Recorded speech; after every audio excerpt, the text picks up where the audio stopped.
Bonjour, je me présente Liliane Carvalho, présidente de la Fédération des communautés culturelles de l'Estrie et votre animatrice aujourd'hui. Nous sommes présentement en direct sur Facebook et aussi sur Zoom et cette conférence est enregistrée. Je demanderai aux participants sur Zoom de garder vos micros fermés en tout temps, s'il vous plaît. Bienvenue à toutes et à tous à la conférence Sensibilisation et information sur la COVID-19. Cette conférence est un projet de l'organisme VOSAC, volontaire de la sensibilisation et de l'action humanitaire en collaboration avec la Fédération des communautés culturelles de l'Estrie et financée par la Croix-Rouge canadienne et le gouvernement du Canada. Je vous présente la programmation prévue ce matin. Donc, nous allons commencer avec les mots de bienvenue de M. Djagaba, directeur de VOSAC. Ensuite, on va vous présenter deux petites vidéos de M. Alain Poirier, directeur de la santé publique de l'Estrie. Les vidéos seront en français et la deuxième en anglais. On va suivre avec la conférence présentée par M. William Chouanière, étudiant finissant microbiologiste. Ensuite, ça sera la période des questions. Donc, je vous invite à poser vos questions pendant la conférence sur les commentaires Facebook et aussi dans les chats par écrit sur Zoom. Donc, les questions seront toutes répondues à la fin de la conférence. J'invite maintenant M. Djagaba, directeur de VOSAC, à prendre la parole. Merci Liliane de m'avoir accordé la parole. Bonjour à toutes et à tous ici présents aujourd'hui. Chers partenaires, chers bénévoles, chers participants. Je dois vous dire que je suis très enchanté de l'intérêt que vous portez à la vidéoconférence qu'organisent les volontaires de la sensibilisation et de l'action humanitaire, VOSAC, organisme de référence en matière de solidarité. VOSAC n'en est pas à sa première activité, car depuis le début de la pandémie en mars 2020, beaucoup d'actions ont été posées pour la sécurité, la dignité et le bien-être des populations vulnérables de Sherbrooke et environ.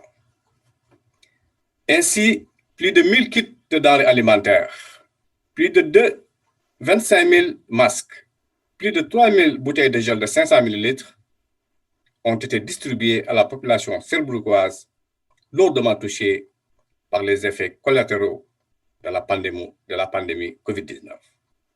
Cette vidéoconférence est une suite logique de notre volonté de veiller sur la sécurité, sur la santé et sur le bien-être de la population par la sensibilisation, l'éducation et l'information. Nos sincères remerciements à M. Alain Poirier, directeur de la santé publique de l'Estrie, d'avoir eu la sensibilité, l'ouverture, malgré son calendrier trop chargé, de nous faire cette belle vidéo experte. Nos vifs remerciements aussi à M. William Chouanière, spécialiste en biologie et en microbiologie, d'avoir répondu à notre demande et de nous présenter un diapo qui répond aux questions des participants ici. Aux bénévoles de VOSAC et de la Fédération des communautés culturelles de l'Estrie, sans l'apport de qui cette conférence n'aurait pas eu lieu. Je vous remercie infiniment de votre présence et je vous souhaite une bonne conférence. Merci Liliane. Je vous redonne la parole. Merci. On va passer maintenant au visionnement des vidéos de M. Alain Poirier, directeur de la santé publique.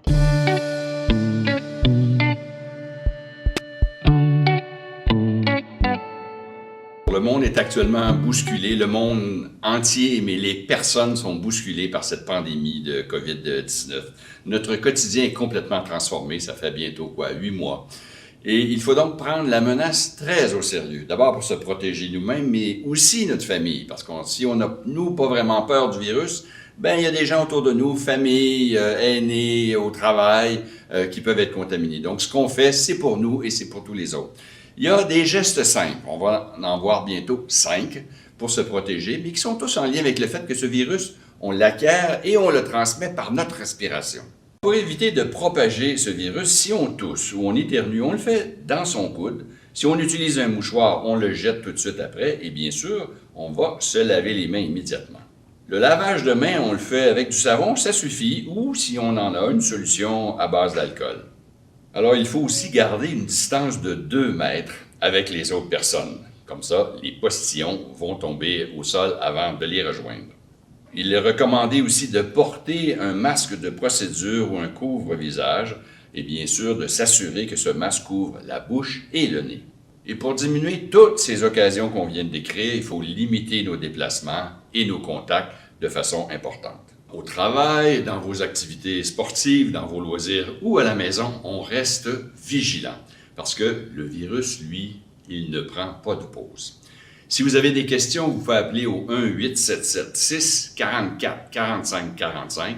On pourra répondre à toutes les questions qui vous viennent. Et si jamais vous avez des symptômes, bien là, vous pouvez aller voir sur le site de québec.ca et vous allez avoir un test d'auto-évaluation pour faire vous-même votre impression de ces symptômes et on pourra vous dire si vous avez besoin d'un test de dépistage, si vous avez besoin d'une évaluation. Alors, cet outil-là va vous permettre une certaine autonomie. Alors, s'il vous plaît, combattons ensemble le virus.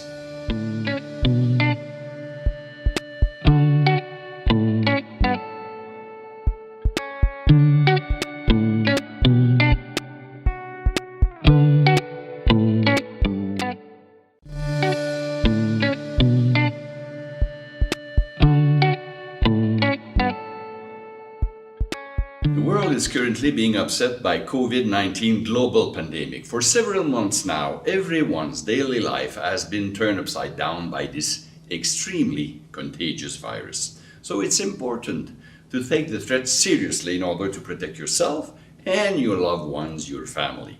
We will present 5 simple gestures to protect yourself and protect the others around you, knowing that the transmission and the acquisition of the virus is through the nose and mouth. Cough and sneeze into your elbow, throw away your handkerchief immediately after use, and wash your hands immediately. Wash your hands with soap or an alcohol-based solution. Maintain a distance of 2 meters between you and others. Wear a face covering or procedure mask. Be sure to cover your mouth and nose. And limit travel and contact so that all these situations are reduced. Whether at work, in sports, during leisure activities, and in the home, COVID never takes a break, so don't let your guard down. Do you have any questions? Call 1-877-644-4545. Do you have symptoms? Refer to the self-assessment tool that you can find at quebec.ca to find if you need an evaluation or have a screening so that you can find a point of service. Together, we can fight COVID-19.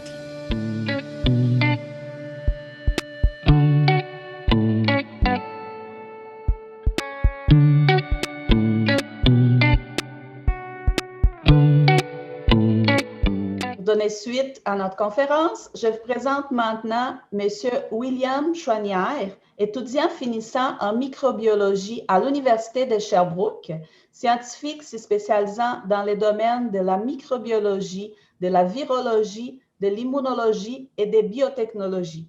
M. Chouanière possède de l'expérience des recherches sur un projet de vaccin contre la grippe aviaire, expérience obtenue lors de son stage de recherche fondamentale pour la Faculté de médecine vétérinaire de l'Université de Montréal. M. Chouanière a acquis plusieurs atouts dans les domaines de la virologie et de l'immunologie. Il a donc beaucoup de connaissances sur plusieurs types de virus et de maladies. Merci beaucoup, M. Chouanière, de votre participation aujourd'hui. Je vous invite à prendre la parole.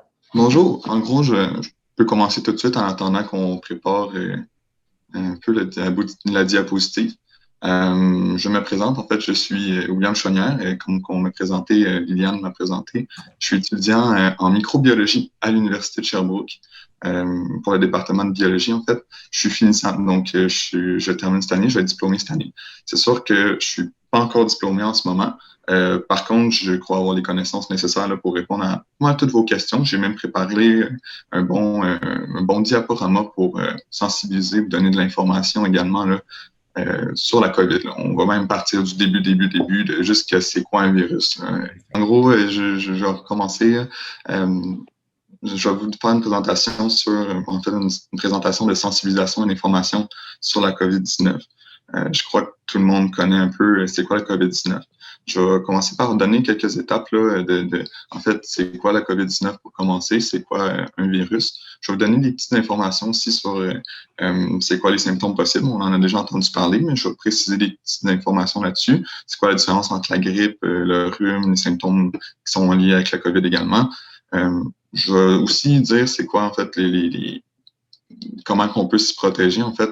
C'est quoi les répercussions que la COVID peut avoir sur un humain. Je vais aussi vous donner là, tout au long de la présentation des informations générales qui sont en lien avec des questionnements que vous avez probablement eu ou que vous avez encore là, sur la COVID-19. Là, en fait.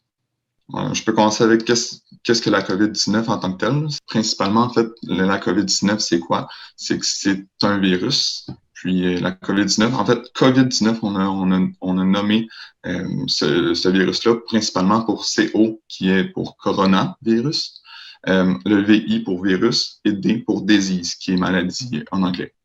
19, le numéro 19, là, c'est pour dire en fait l'année que le virus est apparu là, dans la communauté en tant que telle.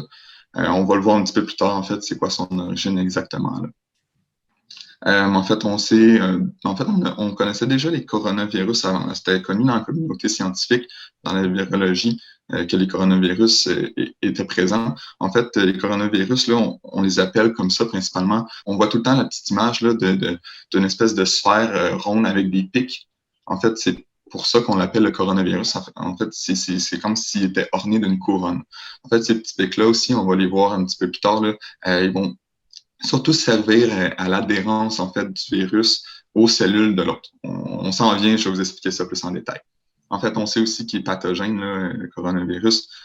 Principalement, il va causer des symptômes respiratoires. Quand je parle de particules infectieuses, ça veut dire que c'est en fait une particule. En fait, si vous voyez dans la diapositive, là, on voit juste les petits pics là, pour revenir à la diapositive précédente, là, on voit les petits pics qui sont sur la sphère. En fait, c'est ces petits pics-là qui sont comme la couronne, comme on pourrait dire, du coronavirus. C'est là qui va permettre l'adhésion, en fait, aux cellules du corps. Comme que je parlais un petit peu précédemment, en fait, le coronavirus, là, c'est un virus, en fait, qui est considéré, en fait, c'est une particule infectieuse, comme que je disais.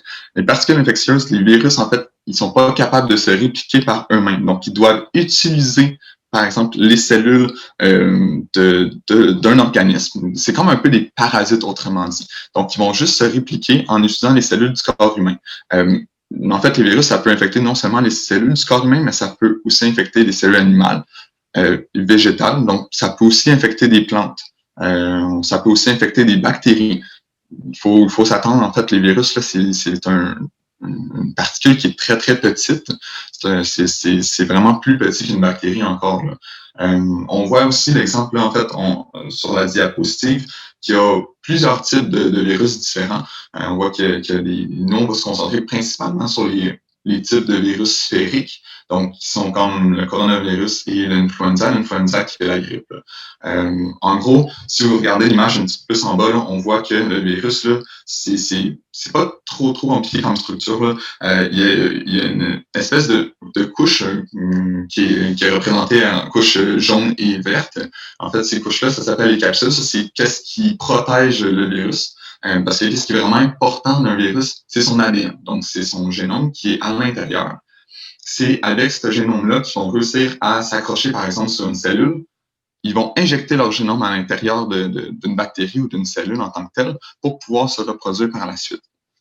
Les petits pics qu'on voit là en bleu et en rouge partout autour, ça va souvent être des antigènes, en fait, qu'on peut comparer en fait à des petits crochets qui vont aller s'accrocher aux cellules. En fait, c'est ça, les virus, qu'est-ce qui est vraiment important en fait à se rendre compte, c'est que ce n'est pas toujours pathogène, loin de là. Il y a beaucoup de virus qui vivent avec nous là, au quotidien. On a beaucoup de virus à l'intérieur de nous-mêmes là, également. C'est sûr que il y en a, on est exposé là chaque jour à des millions et des milliards même de virus ou de bactéries. Puis c'est important de savoir que sont pas toutes dangereuses. La COVID-19, malheureusement, oui, c'est un virus qui est dangereux. Donc, pour revenir au coronavirus, c'est pas le premier coronavirus qu'on connaît. Habituellement, la famille des coronavirus, c'est plus sous la forme d'un rhume qui vont apparaître. Les symptômes, ça va plus être sur la forme d'un rhume. On a déjà connu des épidémies, en fait, de coronavirus avant celui de la COVID-19. On peut parler du MERS, qui est arrivé là, en Arabie Saoudite, principalement en 2012. Peut-être que vous en avez parlé. C'est un virus qui est un petit peu moins contagieux que le coronavirus qu'on a actuellement. Puis ça a vraiment été restreint, en fait, à une partie du monde. Donc, ça n'a pas été une pandémie comme qu'on a actuellement. C'était plus une épidémie. C'est-à-dire que ça a été confiné là, dans un certain endroit. Pourquoi le coronavirus, en ce moment, il est considéré comme une pandémie? C'est que ça s'est propagé dans tous les pays du monde. C'est ça qui fait que c'est vraiment dangereux. On a aussi eu le SARS-CoV en 2003, qui était en Asie.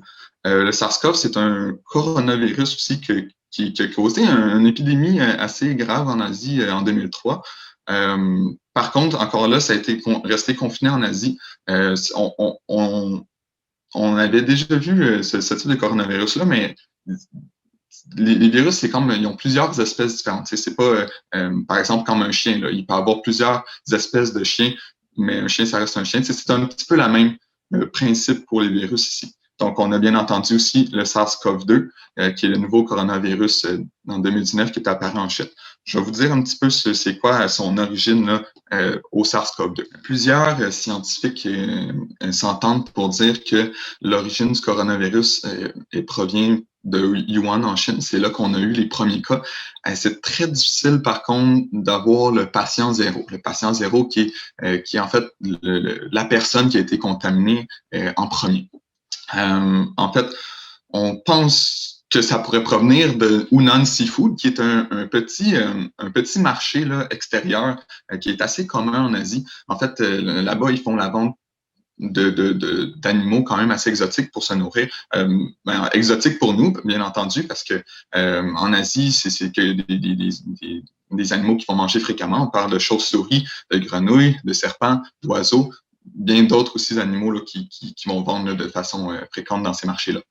En fait, qu'est-ce qui est important? En fait, qu'est-ce qui est dangereux un peu, c'est que les autres, ils ont moins des codes de sanitaires comme le Canada en tant que tel, là, que nous, toute l'alimentation est réglementée, là, le font en compte. Eux autres, ça se peut que il y ait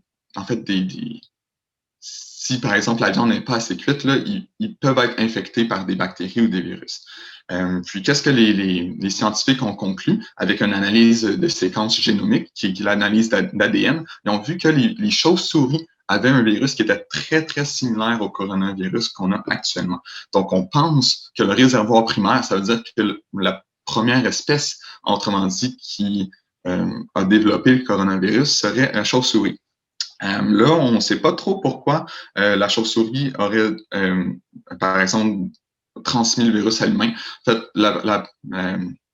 qu'est-ce qui est le plus probable, c'est que quelqu'un n'ait pas fait cuire suffisamment la chauve-souris. Ainsi, on n'aurait pas pu tuer le virus au complet. Puis c'est là qu'il aurait pu avoir une transmission. Mais on n'est pas sûr de ça encore. On ne sait pas non plus c'est quoi les réservoirs intermédiaires parce qu'on sait que ça peut passer de la chauve-souris, mais que peut-être que ça pourrait passer aussi. On a vu des virus similaires dans le pangolin, dans les chameaux. C'est pas encore clair de ce côté-là, mais on pense avoir trouvé que la chauve-souris est le réservoir primaire là, qui a développé ce virus-là. C'est quand même assez rare, par contre, là, qu'on voit des virus passer d'animaux à des humains, mais ça arrive. Dans ce temps-là, on appelle ça des zoonoses, donc des maladies animales qui vont être transmises aux humains. Même si c'est rare, ça peut arriver. Donc, on va rentrer plus dans le mode de transmission, en fait, l'information clé du coronavirus, pourquoi je suis ici en ce moment. La raison principale, en fait, que le coronavirus va se transmettre, là, ça va être par les gouttelettes. Vous avez probablement tout entendu parler en fait de ce mode de propagation-là. On parle de gouttelettes fréquemment. En fait, on peut considérer ça, là, moi j'aime ça faire la petite image comme quoi que c'est un nuage. Donc, c'est comme un aura, là, une espèce de nuage de gouttelettes qu'un porteur va avoir autour de lui. Ces petites gouttelettes-là, ils vont contenir le virus, puis il peut flotter dans l'air un petit peu, soit lorsqu'on éternue, par exemple, soit qu'on tousse aussi, exemple, ou même le postillonnage, là, ça peut être un créateur de gouttelettes également. Ça, c'est vraiment le mode de transmission principal. Les prédispositions là, de la transmission par gouttelette, bien entendu, ça va être les espaces bondés, les contacts étroits, donc des conversations proches avec plusieurs personnes, des espaces confinés et clos, mal ventilés, sauf que les espaces bien ventilés, souvent, ce petit nuage-là va être plus dispersé, il va avoir moins de chances de contamination. Évidemment, il y a aussi la durée de l'exposition. Donc, plus qu'on s'expose longtemps ou qu'on reste en exposition avec quelqu'un qui est contaminé, on a plus de chances aussi de développer d'être infecté par le coronavirus, autrement dit. On peut switcher de diapositive. En fait, les gouttelettes, c'est pas le seul mode de transmission. Comme qu'on peut voir dans l'image là, en ce moment même, il peut y avoir des contacts directs et des contacts indirects. Contact direct, on peut penser à quelqu'un qui serait contaminé, qui donne la main à quelqu'un d'autre. D'où l'importance par exemple, de se laver les mains. Dans le sens que quand on dit de se laver les mains fréquemment, c'est pas pour rien, c'est pour éviter que si on touche une surface contaminée, donc si on touche une surface contaminée, on va appeler ça un contact indirect. Si on se lave les mains, il y a beaucoup moins de chances en fait que le virus puisse nous infecter. Il faut pas oublier aussi qu'un virus, là, ça va pas. Il faut que ça atteigne en fait la zone d'attaque. Donc, le coronavirus va s'attaquer à notre système respiratoire, donc surtout les poumons. Il faut que le virus puisse se rendre là. Il va pas nous sauter dans la figure là, juste comme ça. Là. C'est pas si intelligent que ça. En fait, il va falloir par exemple, quand on se dit de faire attention de ne pas se toucher le visage notamment, c'est que le coronavirus peut pénétrer en fait l'organisme par les yeux, le nez, la bouche ou d'autres muqueuses, là, par exemple. Là. Qu'est-ce qu'on pourrait penser qu'il pourrait avoir un contact d'entrée. Donc, c'est pour ça qu'on dit que même si vous avez des contacts avec des personnes qui sont contaminées, si vous faites attention vraiment, un bon lavage de main, faites attention à la distanciation sociale, les chances de contamination sont quand même faibles si on prend beaucoup de précautions. C'est pour ça qu'on préconise en fait ces précautions-là. On va en revenir plus tard aussi. Par la suite, j'aimerais ça vous parler un petit peu en fait, je vais vous donner un petit cours de virologie 101 là, pour que vous puissiez mieux comprendre c'est quoi en fait la contagiosité du coronavirus ou son mode de transmission. Principalement, les virologues, les experts en virus, en virologie, vont utiliser l'indice de contagiosité qui s'appelle le R0 pour faire une comparaison en fait entre d'autres virus afin de savoir à quel point que le virus va être contagieux. Donc, par exemple, la COVID-19, là, on voit sur l'image qu'il y a deux carrés en fait ennemis de contamination. Ça, qu'est-ce que ça veut dire? C'est que son R0 va être de 2,5. Donc, quand on dit que le R0 va être de 2,5, c'est-à-dire que la personne qui va être contaminée va elle-même contaminer environ 2,5 personnes. C'est sûr qu'on ne peut pas contaminer 0,5 personnes, mais c'est à grande échelle, bien entendu. Si on compare, par exemple, la COVID-19, là, on regarde les autres types de maladies, là, on peut voir la grippe là, qui est à 1,5. Donc, la grippe elle-même, influenza, est beaucoup moins contagieuse que le COVID-19 qu'on a en ce moment. Par exemple, le SARS, qu'on avait parlé en 2002-2003, lui était plus contagieux. Par exemple, il était moins virulent. C'est pour ça qu'on en a moins entendu parler et qu'il ne s'est pas nécessairement rendu jusqu'ici. En fait, quand je dis de virulence, là, quand on parle de virus, on parle soit de contagiosité et de virulence. Contagiosité, c'est la facilité à se transmettre à d'autres personnes, donc avec le R0 par exemple. Et puis, quand on parle de virulence, c'est en fait quels symptômes, la gravité des symptômes que ça peut apporter, en fait, combien de personnes vont en mourir quand ils vont être infectés. Par contre, on peut voir quand même que la COVID-19 là, a comparé plusieurs autres virus, là, comme la rubéole ou la variole, qui sont plus en bas, là, sont pas si contagieux que ça dans un certain sens. C'est sûr que c'est pas à négliger parce que d'une certaine sorte, c'est très dangereux quand même. Ça peut monter très, très vite les cas là, quand une personne contamine 2,5 personnes à chaque fois. Je voulais aussi vous parler de l'aspect de dose virale. La dose virale, c'est très, très important là, à comprendre dans une optique de virologie parce que quand on parle de dose virale, ça veut dire que ça va être on peut comparer ça comme la grosseur des gouttelettes. Certains virus, en fait, vont prendre un nombre minimal de virus afin d'infecter un autre. Qu'est-ce que je veux dire par là? Ça veut dire que certains virus, par exemple, peuvent avoir 10 particules, comme je disais tantôt, des particules infectieuses, qui est le virus. Ça se peut que ça prenne 10 particules infectieuses pour donner des symptômes à un autre. Il y en a d'autres que ça peut prendre des millions et des millions de particules infectieuses avant de donner des symptômes à un autre. Donc, quand on parle de dose virale, ça veut dire que c'est la quantité de virus que ça va prendre pour infecter un autre. Donc, quand on parle d'avoir des grosses gouttelettes, bien entendu, quand quelqu'un va tousser ou va éternuer, il va décharger une dose virale qui va être très, très grande. Donc, il va avoir une quantité de virus qui va être très, très, très grande dans son environnement. Puis ça, c'est dangereux parce que s'il y a juste 10 virus qui se mettent sur notre main, les chances qu'on soit contaminé, il n'y en a pas beaucoup. Mais s'il y en a des millions de particules qui s'en viennent sur nous, il y a beaucoup de chances qu'on soit contaminé, qu'on développe des symptômes. Je voulais parler aussi un peu de c'est quoi un asymptomatique et un présymptomatique. C'est des questions que je me fais poser quand même très fréquemment. Je trouve assez pertinent d'en parler. En fait, asymptomatique ou porteurs sains, qu'on pourrait dire, c'est des personnes qui vont être infectées du coronavirus, mais qui ne développeront jamais de symptômes. Quand on parle d'asymptomatique, ça veut dire qu'ils peuvent être testés positifs, mais les symptômes n'auront jamais lieu. En fait, pour les asymptomatiques, les porteurs sains, les chances de propager le virus sont très faibles parce qu'on peut penser justement à l'aspect de dose virale que j'ai parlé tantôt. Les asymptomatiques, ne vont pas éternuer. Donc, la quantité de virus qui vont sortir, qui vont propager, vont être vraiment plus minces. En fait, c'est pas les asymptomatiques le problème. Quand on dit que le coronavirus peut se propager, là, même quand on n'a pas de symptômes, ça va être les présymptomatiques. Les présymptomatiques, ça va être des personnes qui vont être affectées au coronavirus, qui n'ont pas encore développé de symptômes, mais qui s'en viennent en développer. Par exemple, ça se peut que tu te sentes bien 3 jours avant d'avoir des symptômes de coronavirus, puis tu ne le sauras pas. C'est les autres qui vont être plus un grand danger dans le sens que ces personnes présymptomatiques-là vont dégager une grande dose virale, donc ils vont être très contagieux, autrement dit. Pour les asymptomatiques, qu'est-ce qui est intéressant? Là, j'ai vu une conférence en fait d'un infectiologue du CHI Fleurimont sur le coronavirus, puis il a dit que pour les personnes asymptomatiques, dans la même famille, si tu es porteur sain, tu as le virus, mais tu n'as pas de symptômes, les chances que tu donnes à ta famille sont de 5%. Donc, c'est vraiment pas beaucoup là, dans un certain sens. C'est quand même présent, mais c'est pas beaucoup. C'est les présymptomatiques qu'il faut faire attention dans ce côté-là. Informations supplémentaires sur la COVID. Je vais mettre des petites capsules comme ça un petit peu dans ma conférence, principalement pour vous donner des petites informations supplémentaires. En fait, combien de temps le coronavirus peut survivre sur les surfaces? C'est une question que j'ai assez fréquemment aussi, qui est assez intéressante à répondre.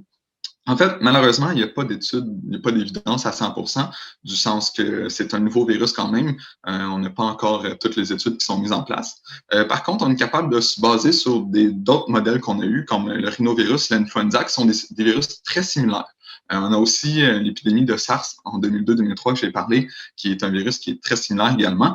En fait, c'est difficile à dire combien de temps que le coronavirus peut rester sur les surfaces, principalement parce que ça va varier par des raisons multifactorielles, dans le sens que ça va dépendre du type de surface, de la quantité de virus, des facteurs externes également. Le type de surface, si c'est lisse ou c'est poreux, ça va avoir un impact, je vais revenir là-dessus. Mais la quantité de virus, comme on avait parlé de l'aspect de dose virale, ça va être différent que si seulement quelques dizaines de particules ou s'il y en a des millions, ça va survivre plus longtemps s'il y en a beaucoup, beaucoup. Facteurs externes également, là, par exemple, s'il y a du soleil, des radiations, ça va mener plus à la dégradation du virus. La température va avoir un effet également, l'humidité aussi. Qu'est-ce que j'ai trouvé en fait en faisant mes recherches, c'est que il y a des surfaces qui sont plus hautes en danger que d'autres. Par exemple, quand on parlait là, des surfaces lisses, là, principalement, comme le plastique, le métal, le virus va pouvoir survivre environ jusqu'à 3 jours, si on se base jusqu'au SARS. Là. Après 3 jours, le nombre de virus qui va rester va être très, très faible, va être moins de 0,1% en fait. Ça veut dire qu'il y a presque toute chance qu'il soit infectieux encore. Quand on parle, par exemple, d'une surface qui est plus ou moins lisses, plus ou moins rigueuses. On parle plus de carton. Il peut en avoir à l'épicerie. Ça peut être bon de le savoir, en fait. Là. Si vous avez une surface de carton, le virus peut rester... Habituellement, il survit un petit peu moins de 24 heures sur une surface comme du carton qui est un petit peu plus poreux.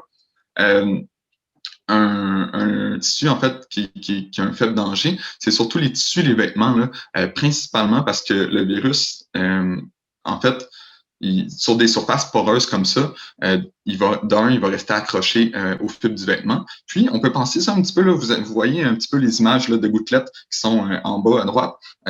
Sur les surfaces lisses, là, les gouttelettes vont tendre à faire des ronds. En fait, c'est ces ronds-là qui vont faire en sorte que la plupart du temps, le virus va rester plus longtemps sur une surface. S'il réussit à rester dans son environnement, dans la gouttelette qui devient ronde, l'eau va continuer à alimenter le virus pour qu'il puisse survivre plus longtemps. Sur le linge, souvent, ça va même absorber l'eau. Donc, si ça l'absorbe l'eau en plus, le virus, il n'y a pas beaucoup de chances d'être virulent s'il n'y a pas d'eau, en fait, s'il est asséché d'une autre façon. Puis souvent, il va même rester au fil. Fait que les vêtements, là, c'est vraiment... on parle de quelques heures, même pas, là, que le virus va réussir à survivre sur des surfaces comme les vêtements, les tissus. Donc, c'est très, très fiable, en fait, comme surface. On va rentrer plus dans la partie signes et symptômes cette fois-ci.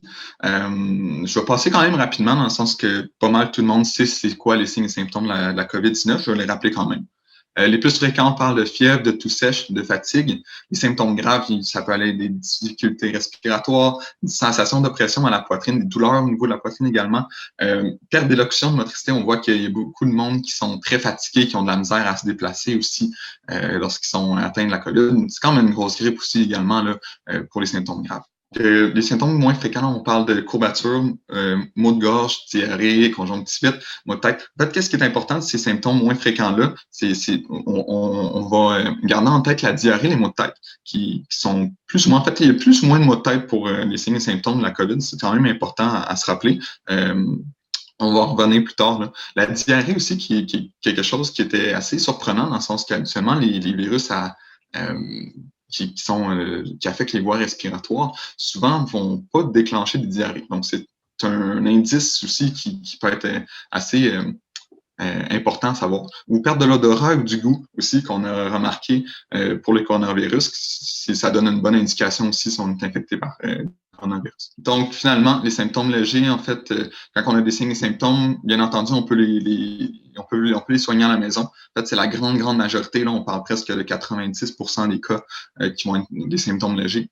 Pour les symptômes graves, par exemple, là, dans les plus graves, là, ça peut nécessiter malheureusement une hospitalisation respiratoire artificielle à l'hôpital. Ça peut arriver, sauf qu'il va y avoir du monde plus à risque. On va en reparler aussi plus tard. Mais c'est pour ça, en fait, qu'il faut faire vraiment attention là, au coronavirus, tout simplement parce qu'il y a du monde qui peut développer des symptômes graves. On en revient. Par la suite, qu'est-ce qui est important aussi à savoir, c'est que l'apparition des symptômes vont survenir généralement là, de 5 à 6 jours après l'exposition, par exemple, si tu as été infecté. Par contre, ça peut s'étendre jusqu'à 14 jours là, avant de voir de l'apparition de symptômes. Puis, en fait, c'est pour ça en fait qu'on demande le confinement, principalement pour que si tu es une des personnes qui est un peu qui a des symptômes retardés, pour pas que tu te rendes compte en fait pour faire attention en tant que tel, d'où le confinement là, de 14 jours. J'avais pensé mettre pour la prochaine diapositive là, en fait, les différences majeures là, avec la grippe et le rhume. Comme on voit dans le petit tableau là, à droite, principalement là, quand on a des difficultés respiratoires, c'est probablement là, un des principaux symptômes de la COVID-19. On ne voit pas nécessairement ça avec la grippe et le rhume. Donc, ça peut être un bon indice pour différencier en fait ces deux autres types de maladies-là. On peut aussi parler de diarrhée, en fait, qui est présente pour la COVID-19, là, comme on en avait parlé un petit peu tantôt, dans les symptômes moins fréquents. Mais on ne voit pas ça pour la grippe ni le rhume. C'est la même chose aussi pour c'est pas marqué dans le tableau, mais les problèmes d'odorat ou de goût. Ça va justement être spécifiquement pour la COVID-19 également. On voit aussi que les maux de tête sont très rares, en fait. C'est dans certains cas, mais c'est très rare pour la COVID-19, contrairement à la grippe ou le rhume qu'on risque de développer des gros maux de tête. Donc ça aussi, ça peut être des bons indices pour différencier la grippe, le rhume et le coronavirus. Bien entendu, comme vous avez vu avec la vidéo de M. Alain Poirier, si vous avez des symptômes, restez à la maison. Sinon, vous pouvez toujours communiquer avec les autorités là, de santé publique si vous avez des questions ou si vous avez des doutes là, à cet égard-là. C'est disponible dans un petit peu n'importe quel site gouvernemental, là, ce numéro de téléphone. Donc, conséquences et répercussions en lien avec la COVID. On est au courant là, que la COVID-19, là, ça peut emmener des problématiques graves. En fait, c'est la raison là, principale pourquoi on demande toutes les mesures sanitaires. Là, c'est principalement parce qu'on veut protéger du monde qui pourrait développer des symptômes graves. Donc, quand on parle de symptômes graves, là, difficultés respiratoires aiguës, du monde qui ont vraiment de la misère à respirer, développement de pneumonie, des infections pulmonaires majeures, des AVC, par exemple, ça peut même mener à la mort. Une autre conséquence là, qui est quand même triste là, de ce virus-là, c'est que c'est très imprévisible. C'est un nouveau virus qu'on connaît pas trop. On n'a pas vraiment de traitement non plus à ce jour-là pour ce virus-là. Il y a beaucoup de personnes en fait qui sont à risque aussi, qui sont en danger de développer des symptômes qui sont plus graves. Quand ils vont être infectés, par exemple, ils vont avoir plus de chances de tomber très, très malades. Puis, en fait, c'est ces personnes-là qu'on veut protéger également. Bien entendu, les conséquences, c'est que c'est une pandémie aussi, propagation facile. C'est pour ça qu'il faut faire extrêmement attention, c'est pour protéger en fait les autres là, principalement. Si vous êtes en santé, là, c'est sûr que les chances que vous ayez des symptômes sévères sont minimes, sont là quand même. C'est ça qu'on va revenir aussi après. Je trouvais important là, de vous expliquer en fait l'importance de l'aplatir la courbe. On en entend parler souvent par les autorités, par M. Arruda. C'est très, très important d'aplatir la courbe, principalement parce qu'on veut prévenir en fait de surcharger le système de santé. Malheureusement, je ne sais pas si vous avez entendu parler dans l'Italie, en France, qu'est-ce qui s'est passé dernièrement. Mais les hôpitaux étaient tellement surchargés de cas qu'ils n'étaient pas capables d'accueillir tout le monde. Donc, il y avait du monde qui avait besoin d'hospitalisation, mais qui ne pouvait pas. Donc, nous, en fait, la raison pourquoi on veut vraiment aplatir la courbe, c'est pour ça. C'est qu'on veut pas surcharger le système de santé. Déjà que j'ai des amis qui sont très, très proches, qui travaillent dans le système de santé en ce moment, vous en connaissez peut-être aussi. Ils sont chargés, là, ils en ont par-dessus la tête là, depuis le début de la pandémie. Là, c'est un petit peu invivable. Pour être plus sécuritaire envers tout le monde, là, puis pour pouvoir fournir aussi dans nos systèmes de santé, on n'a pas le choix d'aplatir la courbe. C'est pour ça que c'est si important. Donc, aussi sur les répercussions plus en lien avec la COVID-19 pour cette diapositive-là, il n'y a aucune étude qui a été faite à long terme encore. Bien entendu, c'est un virus qui est très, très récent. C'est difficile d'avoir des études là-dessus. Donc, on peut juste se baser sur les observations qu'on a en ce moment. On ne sait pas si ça peut développer des maladies chroniques, on ne sait pas s'il peut avoir des symptômes de maladies chroniques comme la fatigue. On a vu, là, on a observé en fait que certaines personnes qui ont été infectées par la COVID-19, qui s'en sont rétablies, malheureusement, ont encore des symptômes de fatigue persistants, le souffle court. Il y a aussi beaucoup de récupération difficile d'hospitalisation. On peut penser notamment aux personnes âgées, là, par exemple de 80 ans ou même 70 ans et plus, là, qui peuvent être hospitalisées. Ça peut être très, très difficile là, de revenir sur pied après ça, là, dans le sens que tu peux être hospitalisé pendant très longtemps. Tes muscles vont avoir de la misère à garder une bonne consistance, une bonne force, dans un certain sens. On a aussi en fait, observé qu'il pouvait avoir des séquelles neurologiques pulmonaires à long terme également. Là, on peut penser que certaines personnes qui ont eu le coronavirus, qui ont éprouvé des problèmes d'odorat, par exemple, n'ont toujours pas récupéré leur odorat. On ne sait pas encore pourquoi. C'est toutes des questions qu'on se pose, c'est des mystères liés à ça. Fait que ça peut avoir des répercussions quand même assez graves là, dans la vie de tous les jours. C'est vraiment une des raisons encore plus pourquoi c'est important de se protéger. En parlant de se protéger, en fait, qu'est-ce qu'on va préconiser? En fait, qu'est-ce que le gouvernement, la santé publique va préconiser? Ça va être les méthodes de prévention. Donc, d'éviter les espaces clos, endroits bondés, contacts étroits, conversations rapprochées, comme que j'avais parlé plus tôt. Si possible, de rester à la maison le plus possible, limiter les contacts, les rassemblements, rétrécir son cercle social. C'est un petit peu triste. Mais tu sais, si vous avez la chance aussi de travailler à la maison, c'est quelque chose qui peut être très bien également. Limiter avec les contacts avec les personnes à risque. C'est selon moi ce qui est le plus important.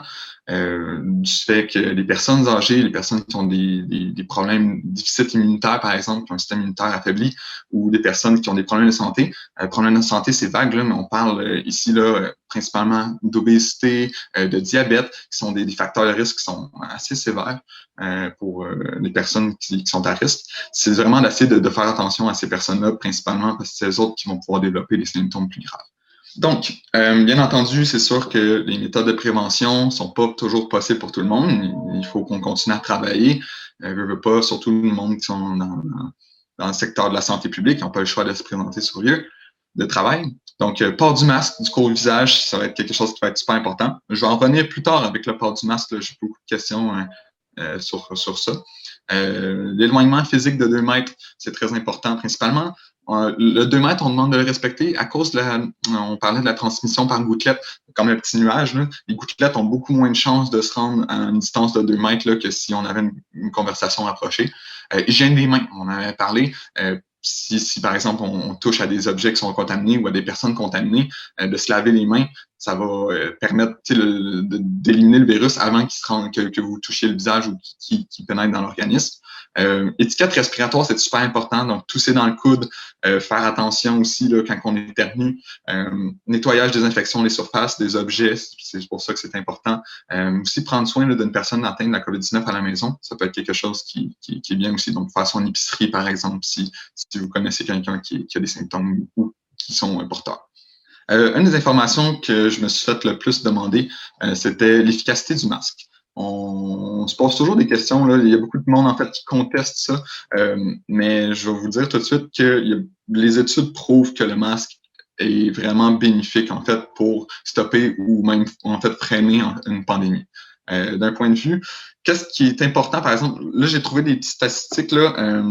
Ces statistiques-là, vous pouvez en prendre en compte, mais c'est important de savoir que il y a plusieurs choses, en fait, il y a plusieurs facteurs qui vont changer ces efficacités-là. Premièrement, le type de masque va permettre de changer ces probabilités-là. Quand on parle, par exemple, de masques N95, là, qui sont des masques très spécialisés, qui vont laisser passer très peu de particules. Des masques chirurgicales qui sont quand même très efficaces aussi, ou bien des masques à tissu maison qui sont moins efficaces, mais qui sont quand même bons pour prévenir les plus grosses doses virales, les plus grosses gouttelettes. Donc, c'est quand même efficace dans un certain sens. Il faut aussi faire attention à l'étanchéité. Donc, la façon de porter le masque, le mieux serait vraiment d'avoir un masque là, qui est très, très étanche, là, qui nous fait très, très bien, mais tu sais, c'est sûr c'est un facteur qu'on ne contrôle pas vraiment. Quand on achète un masque dans une place où on le fait fabriquer, c'est difficile d'avoir un masque qui est complètement bien fermé. Donc, ça, c'est un autre aspect qui peut faire varier aussi les pourcentages d'efficacité, de probabilité de transmission. Qu'est-ce qui est important aussi de faire attention avec le masque, c'est que pour certaines personnes, ça peut causer un faux sentiment de sécurité. Donc, quand on a un masque, on se dit « Ah, OK, on est protégé, tu sais, on fait moins attention. » Ça ne veut pas dire de faire moins attention. Ça veut juste dire que tu as moins de chances de propager le virus, mais souvent, il faut que tu fasses même aussi attention que si tu n'avais pas de masque, d'une certaine façon. C'est important aussi de savoir que les masques, c'est pas pour protéger les autres, c'est pas pour se protéger soi-même, excusez-moi, c'est pour protéger les autres. Dans le sens que si tu es porteur ou présymptomatique ou asymptomatique même, en fait, ça va limiter le dégagement de gouttelettes ou de virus là, dans l'air de cette façon-là de porter le masque. Mais en tant que tel, pour se protéger nous-mêmes, c'est pas une méthode qui est très, très efficace. Donc, traitement et vaccin. Malheureusement, même après plusieurs recherches, il n'y a aucun traitement ou vaccin qui est disponible pour l'instant. Quoique, là, on a eu une dernière nouvelle, là, je pense que c'est hier qu'on a compris que Pfizer, qui est une grande compagnie pharmaceutique américaine, avait réussi à développer leur vaccin qui était 90% efficace là, contre le coronavirus. C'est une très bonne nouvelle. C'est probablement, en fait, un des je vais revenir avec les vaccins tantôt. Pour qu'il y ait des traitements potentiels, vous avez peut-être entendu parler du remdesivir ou de la chloroquine. Malheureusement, on pense que ça peut être bien, mais il y a beaucoup d'études et controversées sur ces médicaments-là. D'un, ça doit être utilisé dans des circonstances très exceptionnelles. C'est les médecins qui vont être plus en mesure de savoir c'est quand les utiliser ou non. L'efficacité n'a pas non plus été prouvée à 100%, comme quoi qu'on pense que ces médicaments-là peuvent agir bien dans certaines situations, mais c'est des cas isolés, des cas rares qu'on a observé qu'il y avait vraiment des bienfaits. Fait que c'est à faire attention avec des traitements comme ça. C'est des médicaments qui sont très forts aussi, donc ça peut apporter même des fois plus de mal que de bien là, dans certains cas. En fait, pourquoi on parle tant de vaccins, c'est que c'est notre principale porte de sortie de cette pandémie-là. En fait, je vais vous expliquer un petit peu c'est quoi un vaccin. Là. Pas tout le monde qui comprenne c'est quoi. Ça va être un fragment antigénique du virus. Donc, on peut parler là vraiment, c'est comme un petit morceau du virus. Donc, c'est pas le virus en tant que tel. Qu'est-ce qu'on va faire, c'est qu'on va prendre ce petit morceau de virus-là, on va le mettre dans l'organisme pour que notre système immunitaire développe en fait une réaction. Avec cette réaction-là, le système immunitaire va se rappeler de ce petit morceau de virus-là. Donc, quand il va avoir le virus, mettons qu'on se fait infecter, mais qu'on est vacciné, le virus, quand il va rentrer dans l'organisme, le système immunitaire va faire « Oh mon Dieu, je reconnais cette petite partie-là du virus ». Fait que notre système immunitaire va être bon pour reconnaître le virus par la petite partie qu'on avait envoyée dans le vaccin, puis va être capable de le combattre plus efficacement. Donc, c'est un peu ça le principe là, du vaccin dans un certain sens. C'est pour ça que c'est si important, en fait, la vaccination, principalement, que ça va permettre soit de juste développer aucun symptôme ou d'atténuer les symptômes qui pourraient être graves à des symptômes qui deviennent très légers.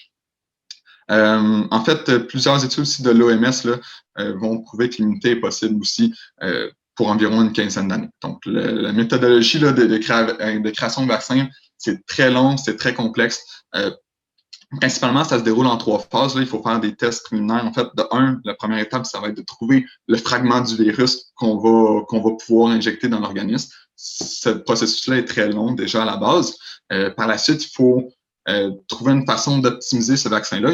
Après ça, il faut faire des tests cliniques sur des animaux en premier. Après ça, il faut faire des tests sur certaines personnes qui se proposent, par exemple, pour être certains cobayes, par exemple, pour être sûr que dans chaque étape du processus de création, tout soit sécuritaire. Tu sais, si tu veux pas, c'est quand même quelque chose qui va se faire injecter dans notre corps. Donc, c'est quelque chose qui est extrêmement réglementé. Les critères sont très stricts. C'est pour ça qu'habituellement, là, quand un vaccin est distribué à la population, c'est un vaccin qui est très sécuritaire, autrement dit. Finalement, en fait, sur les derniers aspects que je pourrais dire là, sur le coronavirus, principalement la COVID-19, comme on a vu, c'est un virus pandémique. Donc, c'est un virus qui va se propager très facilement au sein d'une population.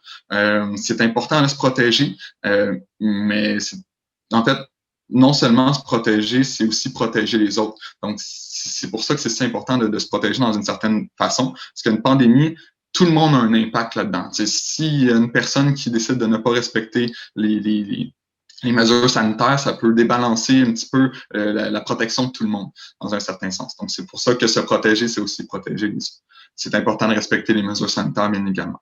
Un conseil, par exemple, en temps de pandémie, là, faire de l'exercice, c'est super important quand même. On peut sortir dehors, on n'est pas confiné à la maison, dans notre chambre. Là, dehors, c'est bien. Là, on demande juste d'éviter les rassemblements, bien entendu. Là. Vous pouvez toujours faire des appels conférences avec votre famille ou vos proches.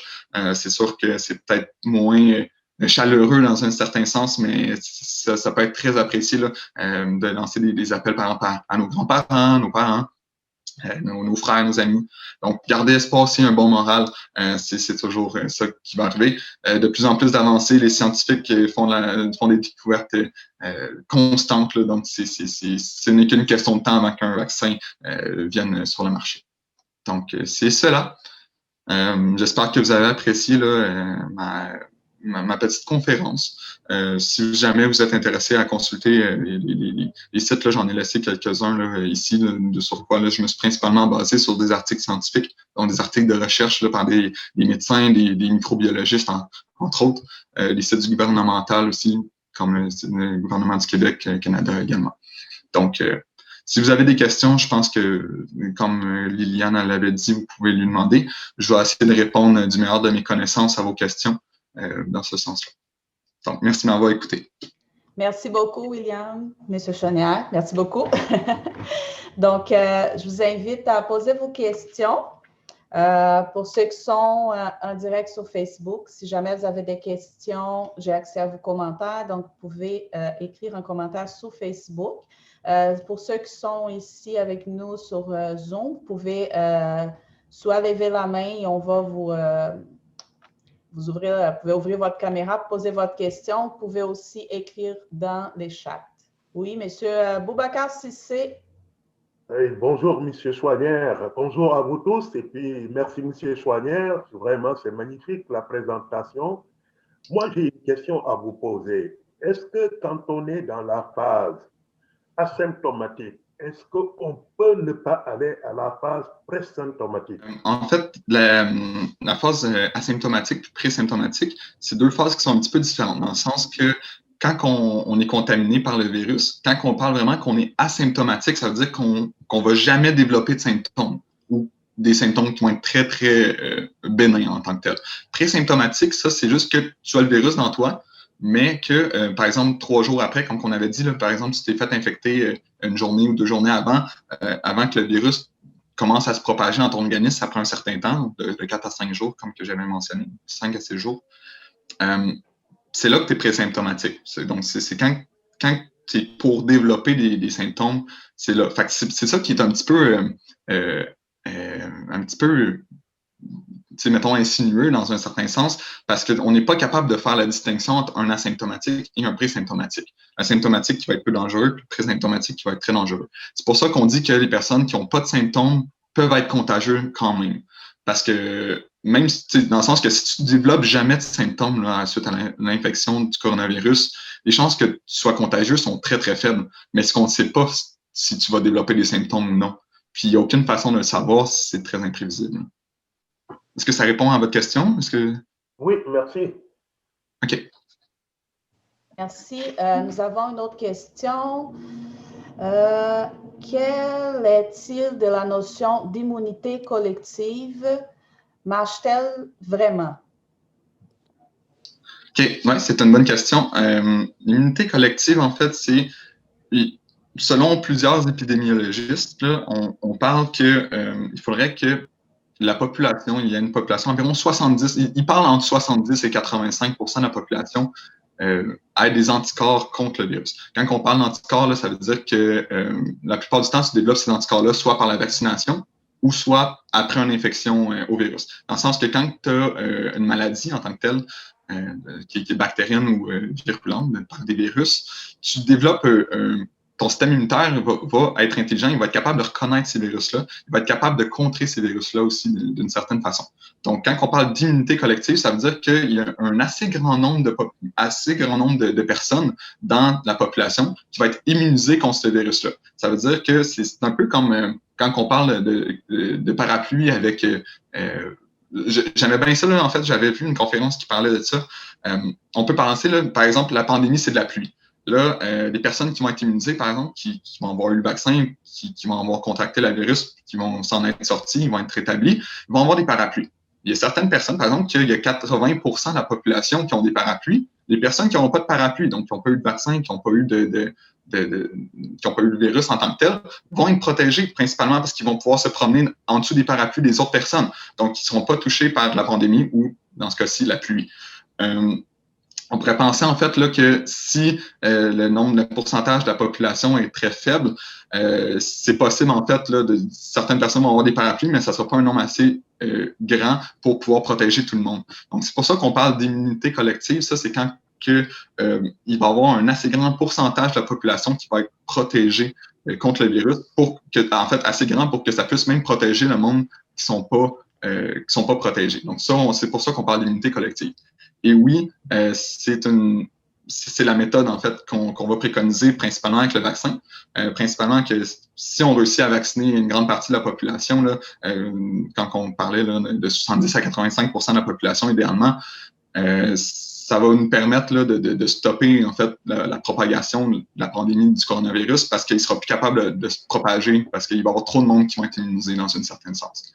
Il y a beaucoup de personnes qui vont faire aussi, en fait, l'immunité collective, là, on avait parlé, il en parlait, la Norvège, par exemple, la Suède, les pays scandinaves, qui avaient juste dit on va essayer d'atteindre l'immunité collective en laissant le monde s'infecter. C'est très dangereux de penser comme ça, malheureusement, principalement parce que il y a beaucoup de personnes qui vont développer des symptômes graves, puis comme qu'on sait pas trop pourquoi, on veut pas. Ça peut être une bonne façon, en fait, de propager l'immunité collective, mais à quel prix? Il va y avoir beaucoup de conséquences, il va y avoir beaucoup de monde qui vont être hospitalisés. Des fois, ça peut même surcharger le système de santé, puis c'est ça qu'on veut pas. C'est sûr que c'est l'option la plus envisageable, l'immunité collective, mais ça va être de l'atteindre en se faisant vacciner qui serait la meilleure des solutions en tant que telle. Parfait. Merci, William.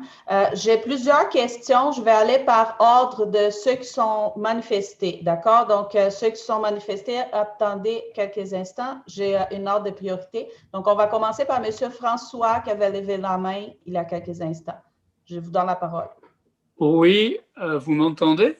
Oui, je vous entends bien. OK. Alors, on parle beaucoup de faire du sport et de l'exercice. C'est un bon moyen d'éviter la COVID-19. Et le gouvernement nous interdit d'aller dans les salles de gym. Vous ne croyez pas qu'il y a une aberration à ce niveau-là? Ah, ça, c'est sûr que ça va être un débat constant, je crois. Je vous dirais que malheureusement, c'est pas moi qui prends les décisions. C'est sûr que sortir faire de l'exercice, c'est très bien. Mais il faut faire attention aussi, dans le sens que si on est dans un endroit qui est en zone rouge, par exemple, les cas de coronavirus sont assez élevés. On veut essayer d'éviter la propagation le plus possible. Puis malheureusement, des façons d'éviter la propagation, c'est le confinement. Donc, bien entendu, c'est sûr qu'on demande aux personnes de rester actifs, là, mais c'est sûr que c'est un débat qui pourrait être débattu pendant très, très longtemps. C'est les autorités qui vont prendre cette décision-là. S'ils prennent cette décision-là, c'est principalement parce qu'ils pensent tirer plus de bénéfices en fermant les salles de gym que de les laisser ouvertes, là, par exemple. Oui, mais ils se basent sur rien de scientifique pour prendre cette décision-là. C'est sûr. Ils nous disent qu'en Colombie-Britannique, il y a moins de Covid parce qu'ils font de l'exercice. Et l'une des premières choses qu'ils font ici, c'est le confinement et le manque d'exercice. En plus, le confinement, c'est une arme encore plus à double tranchant parce que chez les personnes âgées, ça leur fait plus de bien que de mal. Et pour revenir à l'histoire de la Norvège et de la Suède, ils ont choisi de faire une attaque du virus de leur façon en laissant les gens l'attraper. Mais finalement, il n'y a pas plus de morts qu'au Québec ou que dans les autres pays où ils ont le confinement, où ils ont essayé de restreindre la contagion du virus par d'autres moyens. C'est sûr que tous les gouvernements vont tenter de... En fait, si on prend en pourcentage de nombre de personnes qui sont contaminées, les pays scandinaves, ce n'est pas des pays qui ont beaucoup de population. Donc, si on parle par le nombre de décès par population, c'est quand même plus grand là, que je vous dirais que plusieurs pays. Par contre, c'est sûr que ça peut être, c'est une alternative qui est très viable dans le sens qu'il y a beaucoup d'épidémiologistes qui peuvent dire que ça pourrait être bon, en fait, là, de laisser le virus circuler. Mais c'est juste que ça dépend, en fait, de la mentalité de la population. Dans un certain sens, si vous êtes pour ça, c'est correct, c'est une option qui est envisageable d'atteindre l'immunité collective comme ça. Par contre, malheureusement, au Québec, le gouvernement a décidé de faire plus attention aux personnes âgées, dans le sens qu'on sait que si on fait ça, probablement qu'il y a plus de chances qu'il y ait d'hospitalisation ou de personnes qui décèdent. Fait que c'est encore en débat, là, je vous dirais, effectivement. Mais c'est sûr que le confinement, c'est une façon quand même qui est très bonne de laisser la plus grande majorité de la population en santé. C'est triste, mais c'est ça. Donc, on va passer à la prochaine question. C'est M. Sheikh Omar. Il demande, au primaire, certains élèves n'ont pas l'exigence de porter des masques et d'autres, c'est exigé. Au secondaire, le port des masques est obligatoire aussi. Où se situe la différence par rapport à la transmission? En fait, c'est que on a observé là, que chez les personnes qui développent des symptômes graves, en fait, à partir d'un certain âge, là, qu'on parle des personnes, là, je pense qu'en bas de 4e année primaire, les chances qu'ils développent des symptômes sont tellement faibles qu'on se dit que c'est pas... en fait, s'ils développent aucun symptôme, en fait, s'ils sont asymptomatiques, comme que je vous avais dit, les chances de propager le virus sont très faibles. C'est sûr que c'est quand même un danger dans le sens qu'on n'est jamais sûr de rien, mais dans un certain sens, c'est que c'est tellement faible les chances qui ont dit ça ne sert pas à grand-chose de leur imposer un masque pour un certain âge. Tu sais, quand ils sont si jeunes, là, c'est pas mal sûr qu'ils vont être asymptomatiques. Ils ont décidé pourquoi ils ont tracé la ligne à partir de la 4e année du primaire. Je ne pourrais pas vous répondre exactement, dans le sens qu'ils ont peut-être considéré que c'était l'âge qui était vraiment marquant entre les personnes qui étaient plus à risque de développer un petit peu plus de symptômes, par exemple. Mais tu sais, ça, encore là, c'est une décision du gouvernement qui était basée sur des comités là, quand même là, de santé publique. Là, donc, clairement, qui n'ont pas pris cette décision-là pour aucune raison. Mais exactement pourquoi, je ne pourrais pas vous dire. Là. Donc, on va passer à la prochaine question. Madame Mariam Cissé de la Fédération, s'il vous plaît. Oui, merci. Vraiment, félicitations, M. Chouanière, pour cette belle présentation. C'est extrêmement enrichissant. Moi, j'avais 2 questions. La première, j'ai lu que les groupes sanguins, il y a certains groupes sanguins qui sont plus à risque que d'autres. Qu'est-ce que vous en pensez? Également, au niveau des symptômes, est-ce que les femmes ont les mêmes symptômes que les hommes? Parce que vous avez présenté les symptômes de façon générale. Je ne sais pas s'il y a des particularités. Merci. C'est des bonnes questions, ça, Mariam. J'avais lu des articles scientifiques, là, des recherches, en fait, qui parlaient des groupes sanguins. Malheureusement, il est encore trop tôt, là, dans le sens qu'on n'a pas assez de données, de résultats là, concernant ça. Fait que, oui, il y a des rumeurs comme quoi que les groupes sanguins pourraient avoir un impact sur la sévérité des symptômes, mais il n'y a pas encore de certitude là-dessus. Donc, peut-être que certaines personnes, mais ça peut être ça peut être multifactoriel, encore une fois, dans le sens que ça va dépendre toujours de l'âge, ça va dépendre aussi de ton système immunitaire, comment juste l'organisme va réagir aussi au virus, la quantité de virus que tu vas avoir. Il y a tellement de facteurs dans une infection de virus comme ça que c'est difficile de juste prendre un facteur, comme le groupe sanguin, puis dire, OK, on pense que mettons, le groupe O, par exemple, les personnes qui ont le groupe O vont avoir des symptômes qui vont être amoindris. Fait que c'est difficile de juste isoler des cas comme ça dans un certain sens. Mais c'est sûr qu'ils ont observé, par contre, qu'il y avait une différence là, entre certains groupes sanguins, mais je pourrais pas vous dire exactement pourquoi, en fait, c'est pas comme que je vous dis, les recherches sont pas encore concluantes, malheureusement. Pour ce qui est des symptômes, là, c'est pas mal similaire là, entre les femmes et les hommes. Là. Je vous dirais qu'on a observé, par exemple, que les hommes avaient plus de chances de développer des symptômes graves.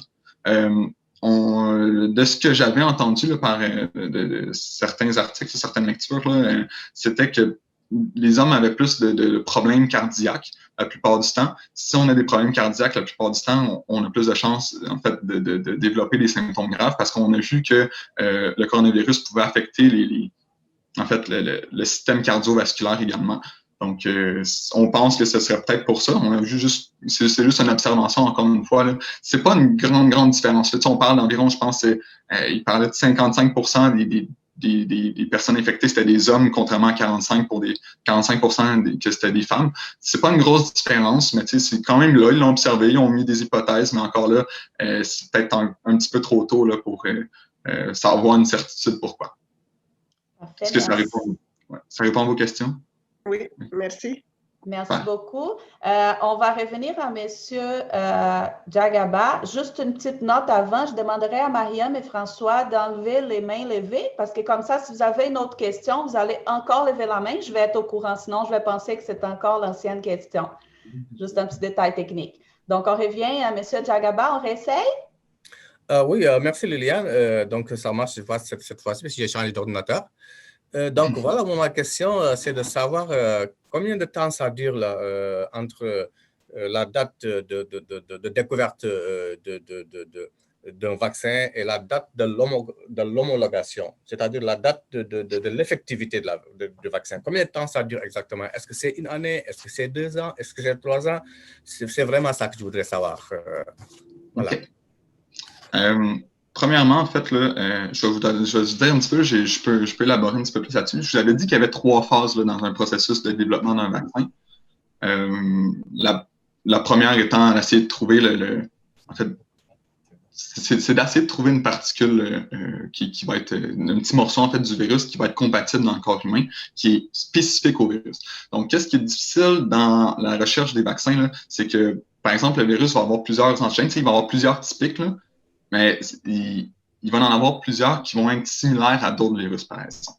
Donc, les chercheurs, qu'est-ce qu'il faut qu'ils fassent? C'est qu'ils trouvent une partie du virus qui est spécifique au coronavirus, donc qu'on retrouve seulement chez le coronavirus, qui va être, en fait, qui va pas déclencher d'allergie. Aussi, ça, c'est un gros facteur aussi dans la création de vaccins, c'est de faire attention à mettons que le petit morceau, là, peut-être que ton système immunitaire, il va pas nécessairement le tolérer.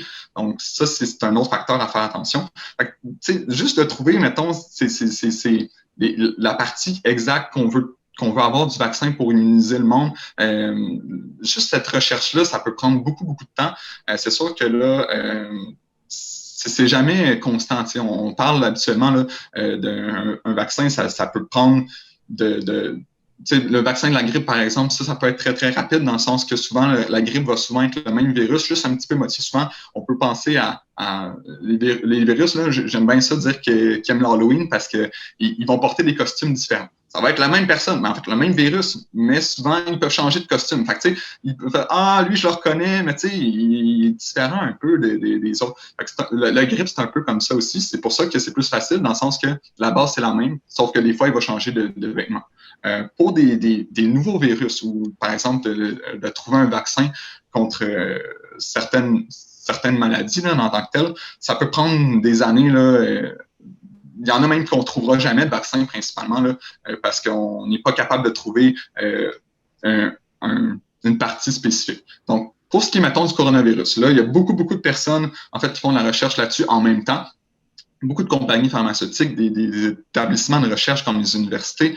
Dans le développement d'un vaccin là, contre le coronavirus, en ce moment, ce qu'on a vu, c'est qu'on a été quand même capable de trouver rapidement un antigène, donc un morceau du virus.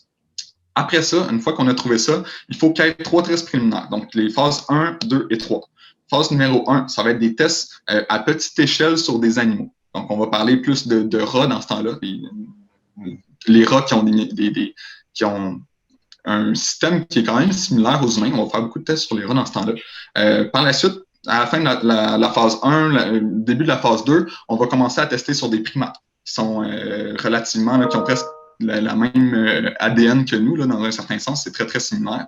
Donc, une fois qu'on a fait des tests sur les primates, ça a été concluant, on peut passer la première phase de test. En fait, on est rendu à la phase 2.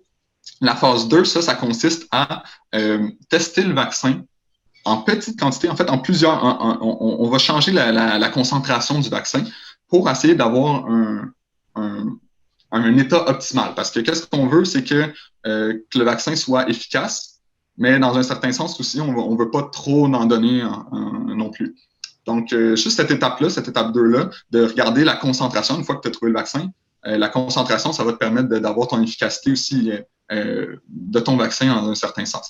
Une fois que ça c'est fait, il va y avoir des volontaires en fait là, qui vont se proposer pour tester le vaccin dans cette phase 2-là encore, qui va être plus des tests s'il y a des réactions allergiques, par exemple, qui peuvent être développées.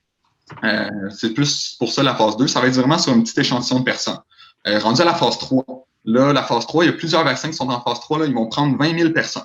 Ces 20 000 personnes-là vont être séparées en 2 groupes. Il va y avoir le premier groupe qui va avoir l'injection du vaccin qui est expérimental.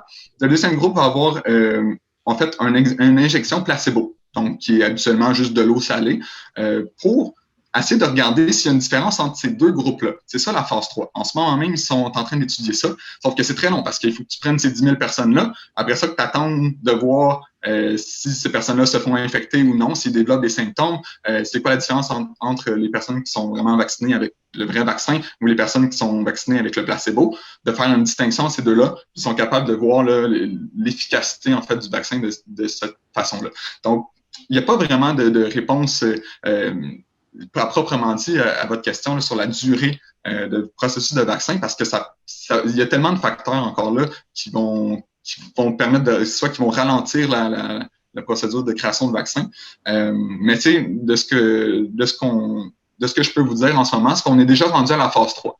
Donc, c'est sûr que ça a pris quand même quelques mois avant de se rendre là. C'est un très bon signe. La phase 3, habituellement, là, ça veut dire que tous les tests sur les primates ont fonctionné, qu'on est rendu à tester sur les humains.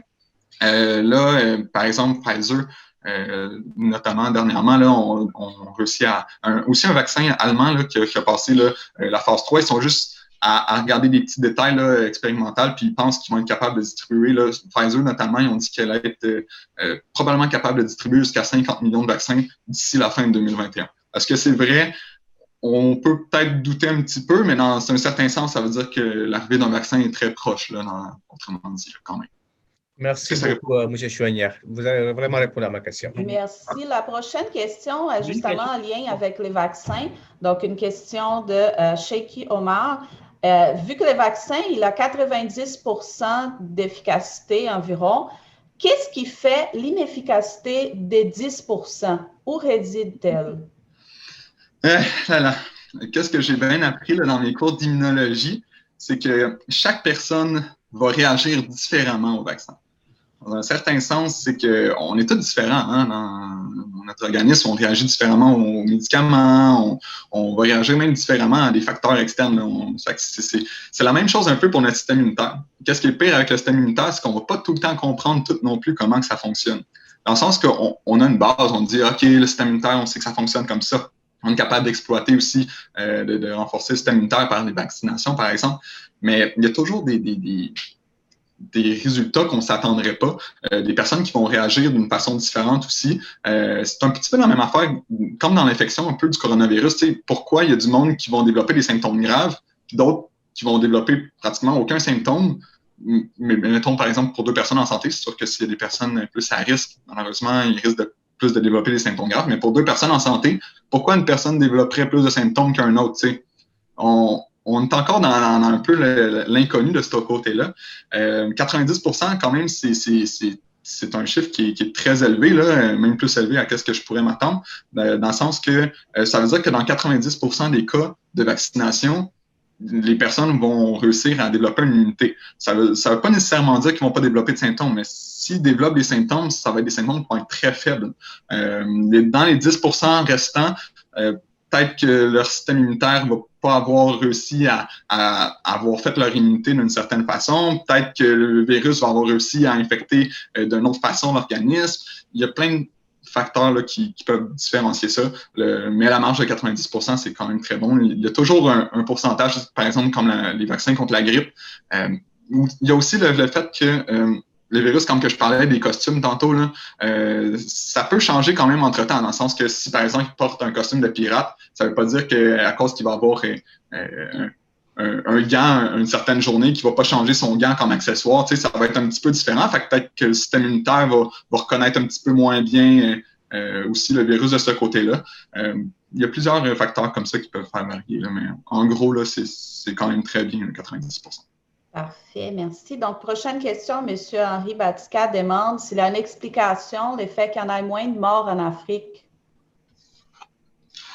Principalement, de ce que j'aurais compris là, pour la population africaine, premièrement, c'est que c'est du monde que normalement ont une espérance, en fait, qui ont une moyenne d'âge plus basse que, par exemple, les pays comme en Amérique, là, principalement. On sait que le virus va avoir tendance à créer des symptômes graves ou même de mener à la mort des personnes âgées. Le fait que le virus ait moins d'impact, par exemple, en Afrique, ça pourrait être en lien avec ça. On pourrait penser aussi que c'est sûr que ça va dépendre des régions en Afrique, mais les villes aussi, l'espacement, en fait, des grosses populations, là, par exemple, là, comme en Chine, on sait que tout le monde est super, se côtoie là, de façon fréquente. Là, ils n'ont pas le choix, là, ils sont collés vraiment là, dans les pays comme en Afrique, ou même on voit ici, là, dans certaines places, il y a moins de cas de virus, il y a moins de morts. Peut-être que c'est en lien avec ça encore là, mais il n'y a pas encore de verdict là, pourquoi il y aurait moins de morts en Afrique, mais principalement, j'irai avec l'âge là, plus. Là.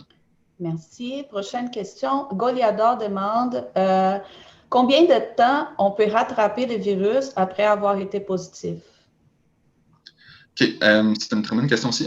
J'avais juste pensé une dernière chose pour la question avant.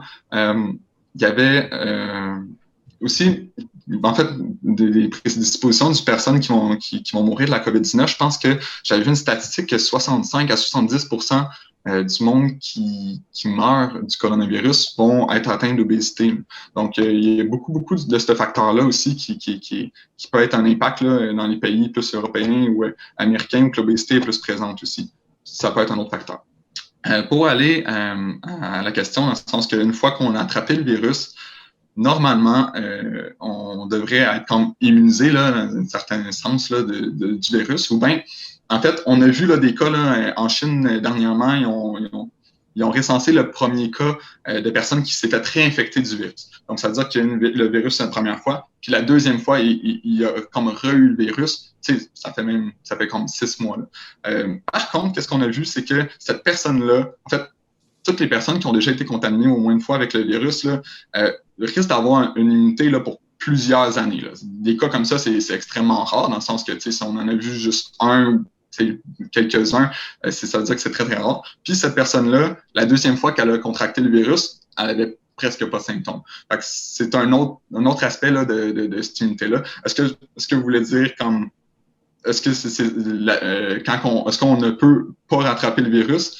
Oui puis non, dans le sens que l'OMS a dit qu'une fois qu'on avait l'immunité pour ce virus-là, par vaccination, ou une fois qu'on l'avait eu, on se base surtout sur le taux de mutation. Donc, à quelle vitesse le virus va être capable de changer de déguisement, dans un certain sens, de costume.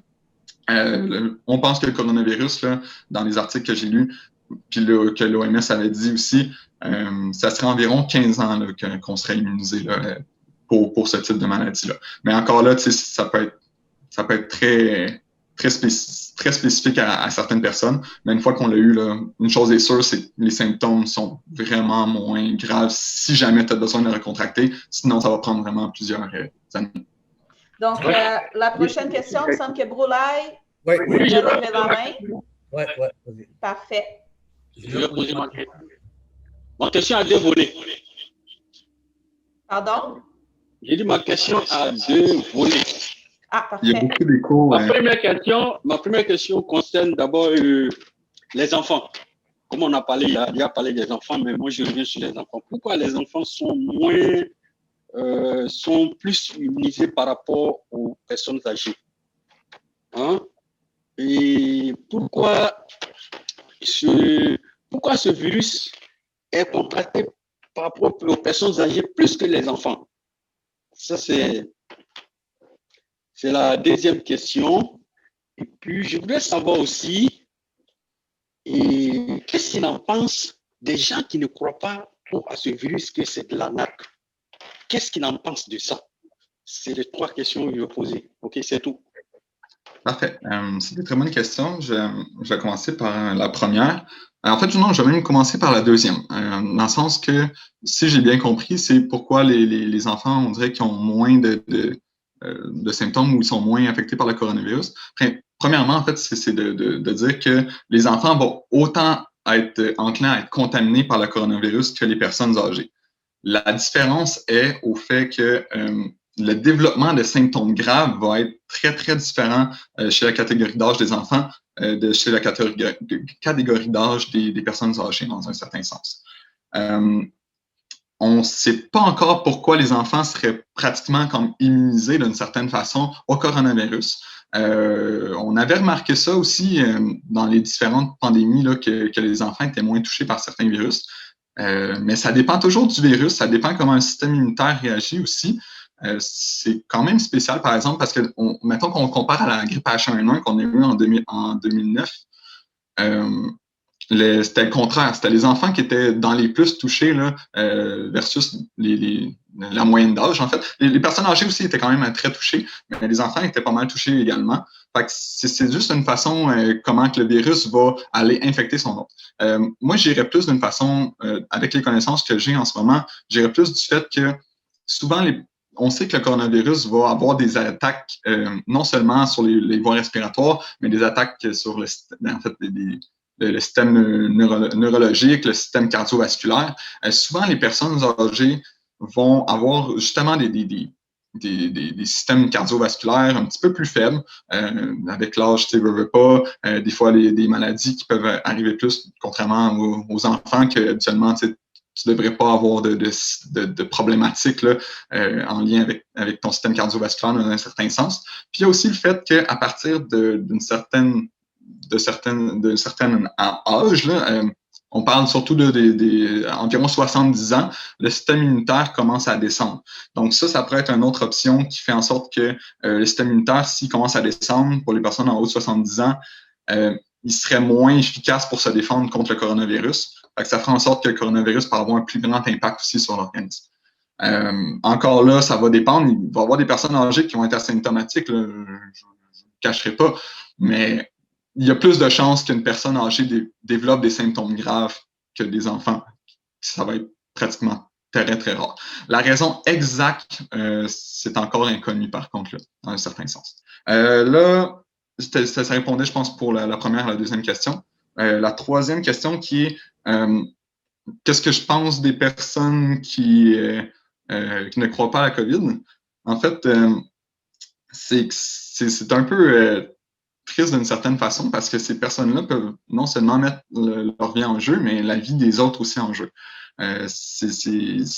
C'est pas une blague, là, il y a du monde qui meurt à chaque jour du coronavirus, il y a du monde qui ont des symptômes très, très graves, qui sont en super bonne santé, qui sont affectés du coronavirus. Qu'est-ce qui serait triste, c'est qu'on veut pas, dans un certain sens, le monde a le droit d'être sceptique, a le droit de challenger en certains sens là, les décisions gouvernementales. Est-ce qu'on va trop loin dans nos méthodes de protection?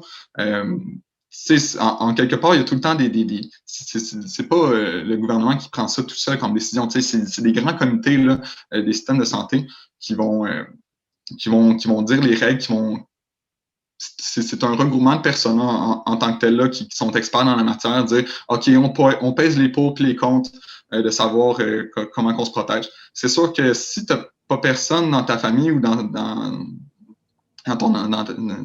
quelqu'un proche de toi qui est affecté du coronavirus, ça se peut que tu penses que ça n'existe pas. Mais il y a beaucoup de monde qui pensait que le COVID n'existait pas avant de se faire infecter et d'être hospitalisé. Là, après ça, il la trouvait moins drôle. Fait que, dans un certain sens, c'est que la COVID, elle existe. C'est juste de savoir comment l'interpréter. C'est pas donné à tout le monde dans le sens que c'est pas tout le monde qui ont accès à l'information de manière facile. Puis, il va toujours avoir du monde qui vont croire aux théories du complot. C'est une vision des choses comme un autre, mais tous les experts s'entendent sur le fait que le coronavirus, c'est un virus qui affecte énormément de personnes, qui est quand même très grave. Donc, c'est pas à prendre à la légère. Dans un certain sens, on veut protéger tout le monde. Si le gouvernement disait on laisse ça propager puis on verra qu'est-ce que ça donne, est-ce qu'il y aurait d'autres mondes qui diraient comme ben là, ils n'ont pas pris les mesures nécessaires pour nous protéger? Ça serait peut-être ça aussi. Il n'y a jamais de solution parfaite dans un certain sens. Mais les scientifiques s'entendent puis savent que le coronavirus, c'est une problématique sociétale en ce moment. Parfait, merci. Est-ce que je réponds à votre question? Boulay, est-ce que ça répond à la question? Oui, je pense que c'est correct. C'est bon, oui. Parfait. Juste te demander, Boulay, de baisser la main levée sur le P30, parce que comme ça, si vous avez une prochaine question, vous allez pouvoir la lever encore. Merci. Prochaine question, M. Henri Batica. Bonjour, est-ce que vous m'entendez? Oui. Nous sommes dans la zone rouge. Il y a des mesures qui ont été prises depuis la nuit d'aujourd'hui. Alors, je ne sais pas si vous avez pris connaissance de ça, mais je vais les lire un peu rapidement. Dans les lieux publics, les rassemblements sont interdits, sauf dans les lieux de culte et de funérailles où ils doivent se limiter à 25 personnes et un registre des invités doit être tenu. 2. Les déplacements non essentiels vers d'autres régions, peu importe sa couleur, à l'extérieur du Québec, ne sont pas recommandés, mais pas spécifiquement interdits. Pensez-vous que ce sont des mesures qui protègent les gens contre la pandémie? Bien évidemment, c'est comme que je le dis, là, habituellement, les mesures sont discutées là, avec un comité là, de santé publique. Donc, la plupart du temps, là, le gouvernement va essayer d'agir de façon à essayer de donner un petit peu en fait, d'essayer de rendre tout le monde heureux. Ça, c'est quand même très difficile dans le sens qu'il y a du monde qui voudrait des mesures qui sont plus strictes, qui sont plus rigoureuses là, pour vraiment qu'on stoppe ça. Mais il y a d'autres personnes qui, au contraire, là, vont complètement être contre cette idée-là, puis vont dire, ben non, moi, j'aimerais ça avoir plus de liberté, tu sais, j'aimerais ça pouvoir voir quand même plus de personnes, voir de la famille. Il n'y a jamais de solution miracle. Mais c'est sûr que le fait de essayer d'éviter les déplacements d'une région à une autre, c'est quelque chose qui peut effectivement là, empêcher des fois la propagation, par exemple, d'une zone rouge à, par exemple, une zone qui aurait pu être orange là, ou jaune d'une certaine façon. Là, je sais qu'il y a beaucoup de zones ces temps-ci qui sont devenues rouges. On est en plein pic là, de la deuxième vague là, de coronavirus en ce moment.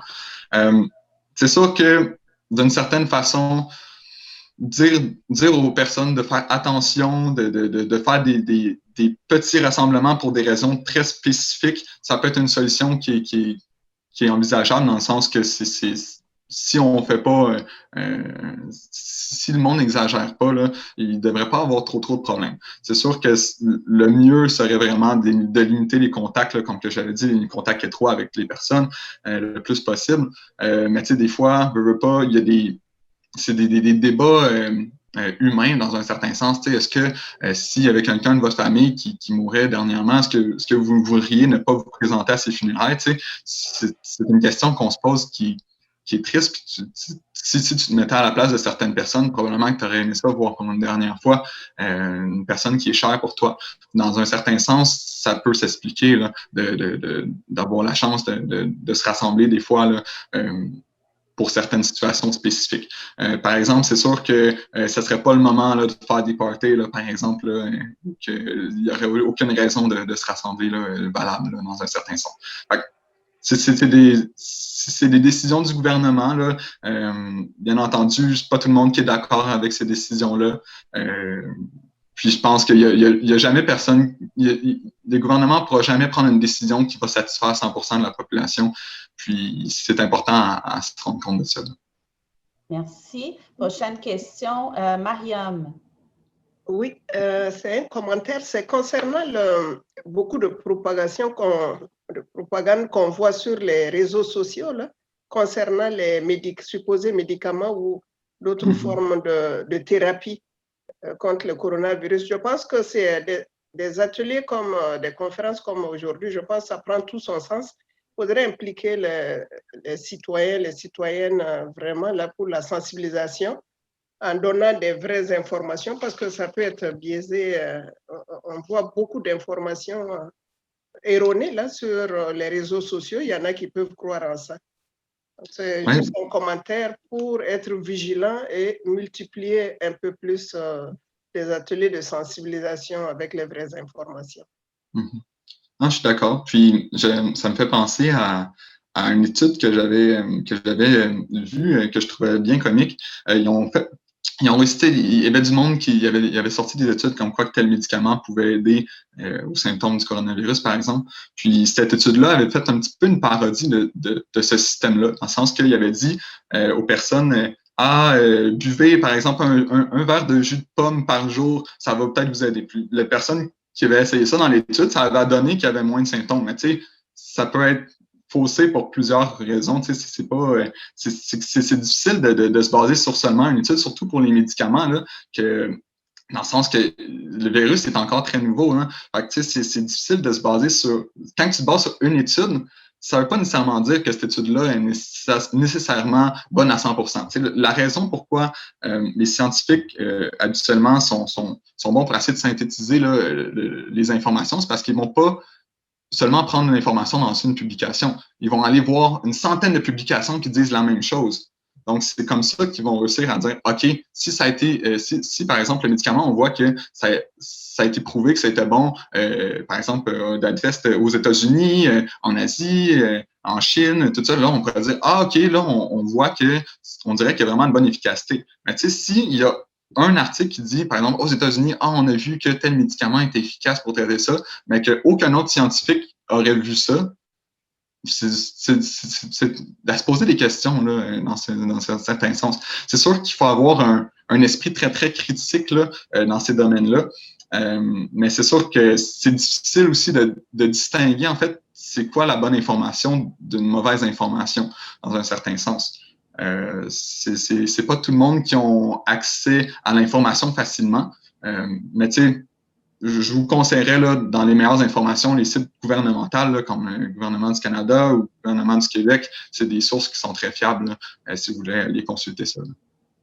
Merci. Un lien avec les commentaires de Mariam. J'ai le commentaire d'Aminata. Bonjour tout le monde. Félicitations aux organisateurs. Les informations m'éclairent davantage. Merci, Aminata. Prochaine question, M. Djagaba. Voilà, c'est ça. Donc, ma question, c'est de savoir, puisque ici, on ne parle pas d'épidémie, mais on parle de pandémie. Et M. Chounière a bien fait la différence entre ce qui est pandémie et ce qui est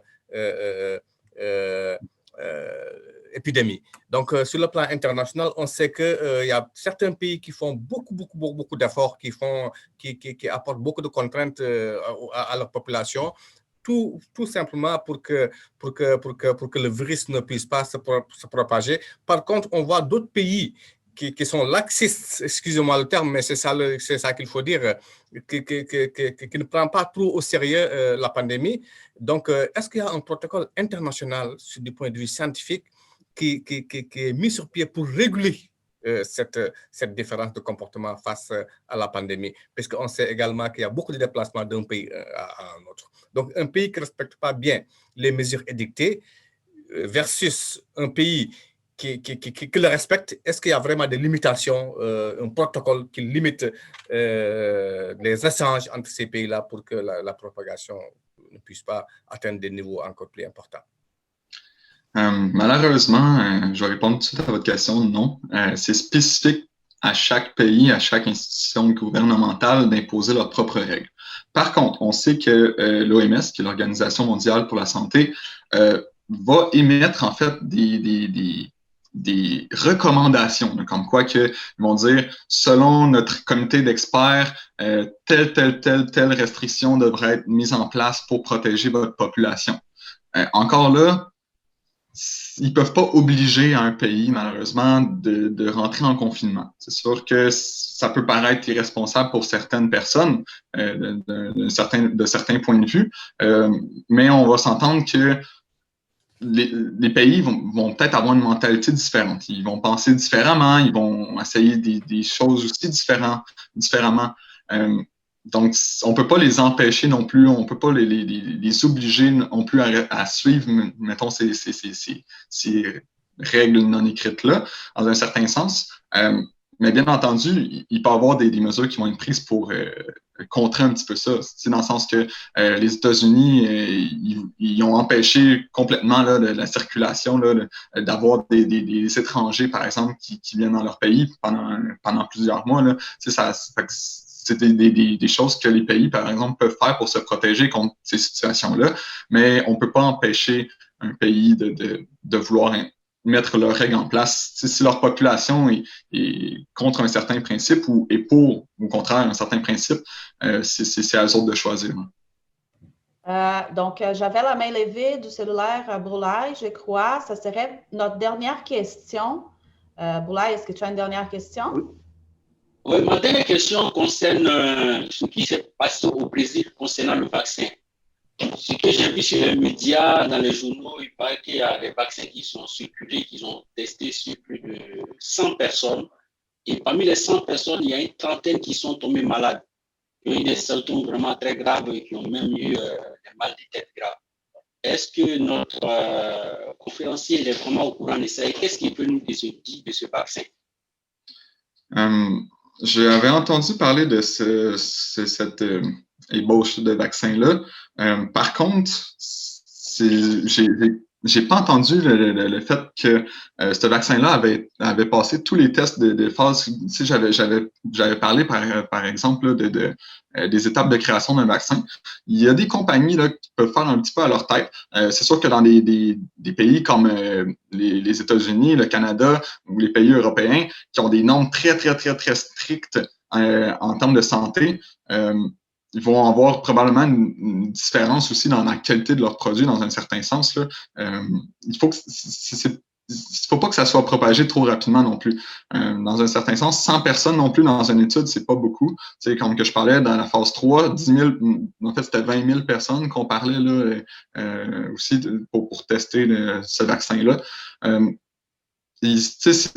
Dans un certain sens, encore une fois, là, les pays peuvent un peu mettre leurs propres règles, en fait, leur propre réglementation. Mais habituellement, là, t'as des normes à respecter là, pour avoir une qualité du produit qui est adéquate là, dans un certain sens pour permettre de procurer un produit qui est en fait d'un sécuritaire et efficace. C'est des réglementations. Si, par exemple, on entend parler d'un vaccin un petit peu au Canada, c'est parce que ça n'arrivera pas. C'est ça qui est un petit peu difficile à expliquer dans le sens que au Canada, si tu veux parler de faire de l'ébauche d'un vaccin, tu as tellement de critères spécifiques à respecter que tu n'auras pas le choix de passer par des contrôles qualité sécuritaire, tout ça. Dans certains pays, par exemple, ils ont moins de réglementation. Peut-être qu'ils ont essayé ce vaccin-là. Je ne sais pas exactement. Je n'ai pas vu l'étude en tant que telle là, sur le vaccin brésilien, malheureusement. Mais de ce que je vous dis en ce moment, là, c'est pour les normes canadiennes, là, il y a Pfizer en tant que tel, là, une grosse compagnie pharmaceutique qui ont réussi à élaborer quelque chose qui avait de l'allure, ou une compagnie allemande aussi, là, je me rappelle plus du nom exactement, malheureusement. Je vais juste vérifier. Merci beaucoup, M. Chonière. Je vais juste vérifier avec M. Jagaba. J'ai reçu une autre question. Est-ce qu'on continue? Est-ce qu'on peut aller encore quelques minutes de plus? Est-ce que vous avez des questions en suspens présentement? Mais j'en ai une qui vient de rentrer. Est-ce qu'on peut... Là, parce que c'est ça. Est-ce que ma question, en fait, si on continue les questions, c'est sûr qu'il va toujours en avoir d'autres. Ouais, donc, est-ce qu'on a jusqu'à quelle heure ou est-ce que les questions peuvent être répondues après par écrit, par exemple? Oui, absolument. Donc, moi, je pense qu'on peut s'arrêter à 20 là. Parfait. Donc, pour les prochaines questions, on va vous inviter à écrire peut-être à M. Jagaba, à Vosac, et on pourrait transférer à M. Chonière pour qu'il puisse vous répondre par écrit si ça vous convient. Est-ce que c'est correct, M. Chonière? Oui, il ne devrait pas avoir de problème. J'espère pas avoir une grosse Donc, merci à tous. Je vais laisser les mots de la fin à M. Jagaba. Et de ma part, merci beaucoup à toutes les personnes qui ont participé. Merci aux organisateurs. Je laisse les mots de la fin avec M. Jagaba. Merci. Voilà, merci beaucoup Liliane. Nous sommes vraiment très satisfaits du déroulement de la conférence et j'espère qu'elle a répondu, M. Chonière a vraiment répondu aux préoccupations de la population cherbourgoise et environ. Donc, je m'en profite quand même pour remercier nommément les personnes qui ont concouru à la réussite de cet événement, parce que vraiment, c'est une réussite. Ce n'est pas encore évident au cœur de la pandémie d'organiser une conférence aussi importante et de réunir des sommités de la santé qui ont bien voulu, malgré leur occupation, nous accorder quand même un certain temps. Nous leur remercions infiniment. Donc, je voudrais remercier M. Boubacar Sissé, le président de la Fédération des communautés culturelles, qui a travaillé très fort pour la réalisation de ce projet. Également, Mme Liliane Carvalho, qui est présidente de conseil d'administration de la Fédération des communautés culturelles, qui est la présentatrice. Henri Mbatika, qui a travaillé très fort. C'est grâce à lui que nous avons obtenu la vidéo provenant de M. Alain Poirier. Mariama Sissé, qui est un employé du projet, qui a travaillé également fort pour aller chercher du monde. M. Edwin, qui est derrière la technique, on ne le voit pas, mais tout vient de lui. Donc, je vous m'excusez si j'oublie quelqu'un. Il y a M. Ganga, qui est ici présent, un bénévole qui est avec nous depuis 3 mois. Il y a Broula également qui travaille fort. Donc, vivement l'équipe qui a travaillé pour ce projet. Je ne saurais cependant terminer sans vous rappeler que les cas prolifèrent ici de manière exponentielle en Estrie et qu'il est de notre responsabilité à nous tous de respecter les mesures édictées en vue de stopper la propagation. Je vous remercie infiniment et à la prochaine.